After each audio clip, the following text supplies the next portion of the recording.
But a man seldom goes into his closet and pours out his soul before God in secret, unless he is in earnest. The Lord himself has set his stamp on prayer as the best proof of a true conversion.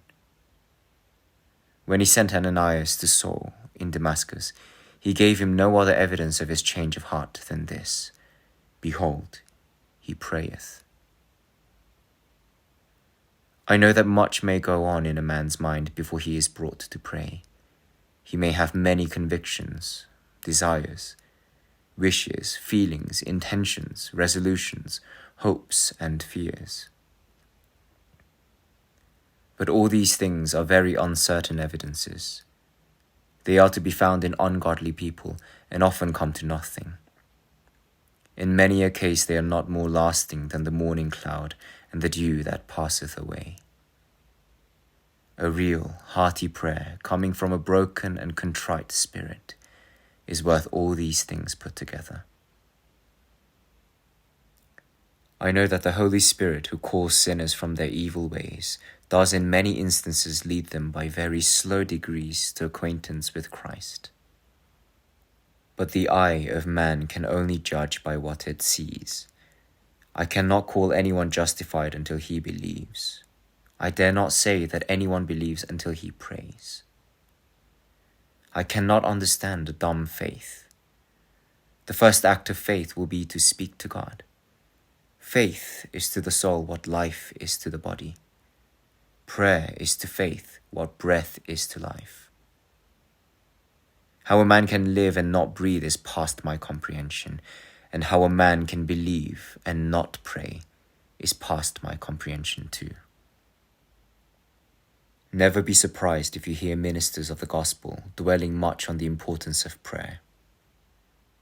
This is the point we want to bring you to. We want to know that you pray. Your views of doctrine may be correct. Your love of Protestantism may be warm and unmistakable. But still, this may be nothing more than head knowledge and party spirit. We want to know whether you are actually acquainted with the throne of grace and whether you can speak to God as well as speak about God. Do you wish to find out whether you are a true Christian? Then rest assured that my question is of the very first importance. Do you pray? I ask whether you pray because there is no duty in religion so neglected as private prayer. We live in days of abounding religious profession. There are more places of public worship now than there ever were before. There are more persons attending them than there ever were before. And yet, in spite of all this public religion, I believe there is a vast neglect of private prayer. It is one of those private transactions between God and our souls which no eye sees, and therefore one which men are tempted to pass over and leave undone. I believe that thousands never utter a word of prayer at all. They eat, they drink, they sleep, they rise, they go forth to their labor. They return to their homes, they breathe God's air, they see God's sun, they walk on God's earth. They enjoy God's mercies, they have dying bodies, they have judgment and eternity before them, but they never speak to God. They live like the beasts that perish.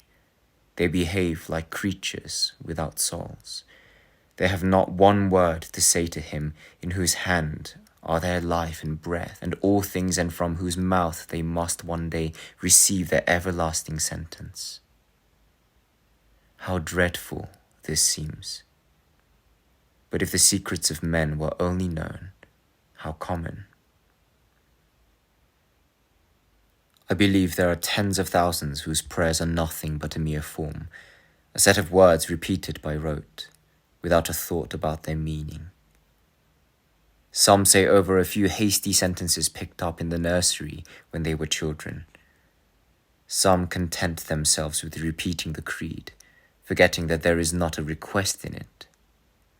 Some add the Lord's Prayer, but without the slightest desire that its solemn petitions may be granted.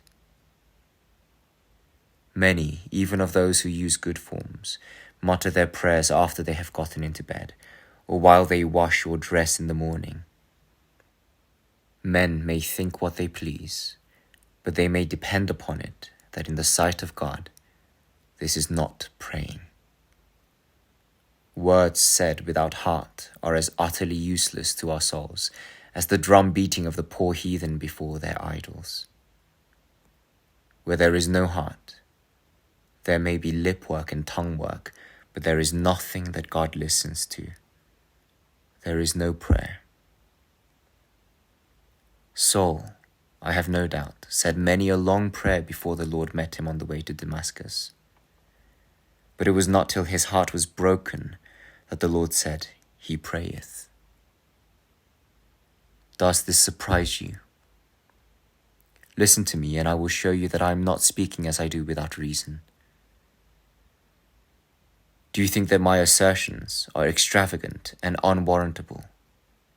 Give me your attention, and I will soon show you that I am only telling you the truth.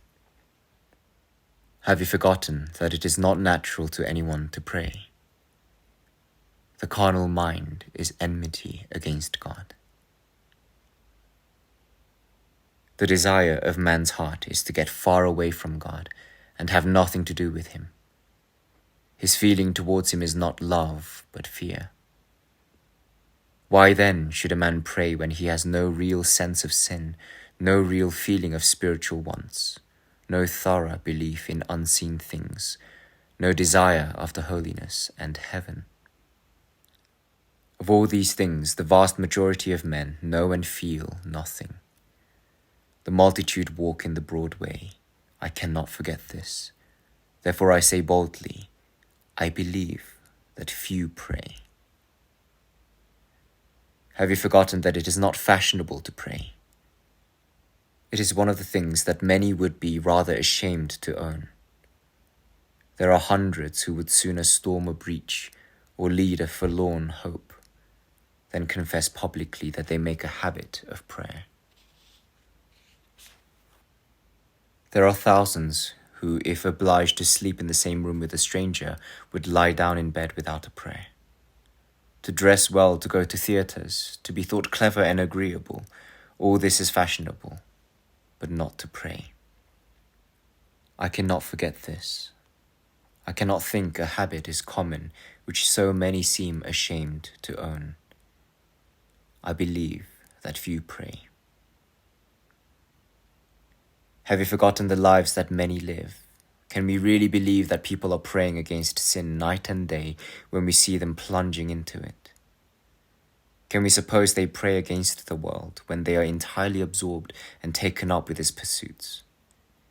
Can we think they really ask God for grace to serve Him when they do not show the slightest desire to serve Him at all? Oh no. It is plain as daylight that the great majority of men either ask nothing of God or do not mean what they say when they do ask, which is just the same thing. Praying and sinning will never live together in the same heart. Prayer will consume sin, or sin will choke prayer. I cannot forget this. I look at men's lives. I believe that few pray. Have you forgotten the deaths that many die? How many, when they draw near death, seem entirely strangers to God? Not only are they sadly ignorant of His gospel, but sadly wanting in the power of speaking to Him. There is a terrible awkwardness and shyness in their endeavors to approach Him. They seem to be taking up a fresh thing. They appear as if they wanted an introduction to God, and as if they had never talked with Him before. I remember having heard of a lady who was anxious to have a minister to visit her in her last illness. She desired that he would pray with her. He asked her what he should pray for. She did not know and could not tell. She was utterly unable to name any one thing which she wished him to ask God for her soul. All she seemed to want was the form of a minister's prayers. I can quite understand this. Deathbeds are great revealers of secrets. I cannot forget what I have seen of sick and dying people. This also leads me to believe that few pray. I cannot see your heart. I do not know your private history in spiritual things. But from what I see in the Bible and in the world, I am certain I cannot ask you a more necessary question than that before you. Do you pray?